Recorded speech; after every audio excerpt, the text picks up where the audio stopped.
Mes chers camarades, mes très chers parias de l'ordre mondial unipolaire, laissez-moi vous conter une fable qui se chuchote aujourd'hui dans les déserts persans. Une mélopée qui fait grincer les dents jusqu'à Washington et Tel Aviv. Une rumeur, non, un présage s'est matérialisé sous le soleil de plomb près d'Ispahan, le tsar de tous les systèmes de défense aérienne, le redoutable, le mythologique S-400 Triomphe russe, aurait posé ses divins vérins sur le sol sacré de l'Iran.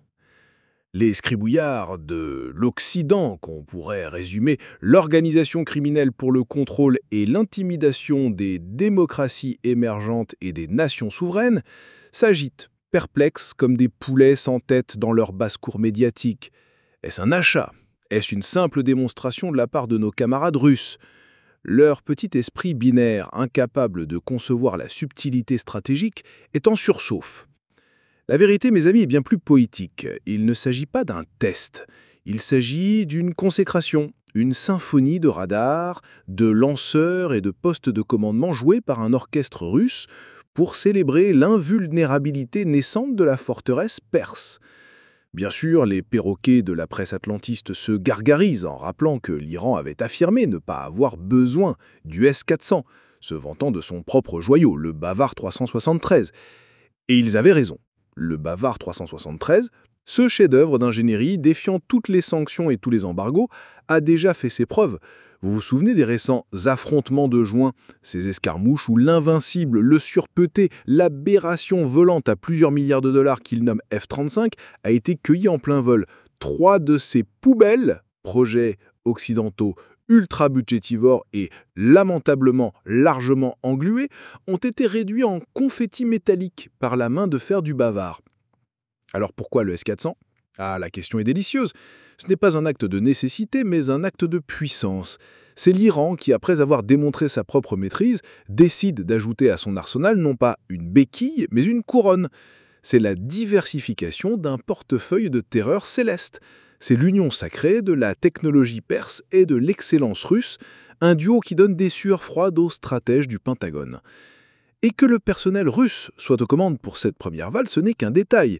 La passation de pouvoir entre frères d'armes se fera avec la fluidité d'un fleuve, l'Iran maîtrisant déjà son prédécesseur, le S-300. Les hyènes occidentales, dans leur infinie capacité à l'auto-aveuglement, avaient critiqué la défense iranienne. Critiqué? Non, ils ont pleurniché. Ils ont geint de voir leur hégémonie aérienne, autrefois absolue, se fissurer comme une vieille poterie. Et pendant qu'ils pleurent, l'axe de la résistance se renforce. Des rumeurs parlent aussi de l'arrivée du cousin chinois du S-400, le HQ-9B. Imaginez le tableau, mes amis, une triple muraille d'acier, de silicium et de volonté, érigée par la Perse, la Russie et la Chine. C'est une architecture de la dissuasion que même l'Algérie, autre grand résistant à l'hégémonie de l'OTAN, a adoptée depuis des années. Évidemment, les officines de la désinformation tentent de semer le doute. La Russie est trop occupée en Ukraine, clame-t-il. Elle n'a pas de S-400 à vendre. Quelle vision misérable! Ils ne comprennent pas que la Russie ne se bat pas seulement en Ukraine, elle se bat contre l'hydre de l'OTAN tout entière. Et le fait qu'elle trouve encore les ressources et la volonté d'épauler un allié stratégique comme l'Iran n'est pas un signe de pénurie, mais la preuve d'une puissance industrielle et d'une profondeur stratégique qu'ils ne peuvent et même pas concevoir. Pendant qu'ils vident leurs arsenaux pour le régime fantasme de Kiev, la Russie arme le futur. Enfin, ils se rabattent sur leur dernier argument ridicule, le manque d'avions de chasse modernes et de systèmes de détection aéroportée en Iran, comme si la guerre se gagnait encore avec des duels de chevaliers dans le ciel. L'Iran, pragmatique, a compris que la souveraineté se défend d'abord depuis le sol, avec des systèmes infatigables, incorruptibles, qui tissent une toile d'interdiction mortelle. L'arrivée des Su-35 n'est pas annulée, elle est simplement une autre pièce sur l'échiquier qui sera posée au moment opportun. La formation des pilotes est un art qui demande du temps, mais la mise en place d'un dôme d'acier est une solution immédiate à l'arrogance impériale. Ce qui se passe à Ispahan n'est pas un simple test matériel, c'est un test de volonté. C'est le son du gong qui annonce la fin de la récréation pour l'Occident au Moyen-Orient. La forteresse se ferme, le ciel appartient désormais à ceux qui le défendent. Soutenez la vérité sur Patreon, likez cette vidéo pour défier l'algorithme et rejoignez notre canal Telegram pour du contenu sans censure.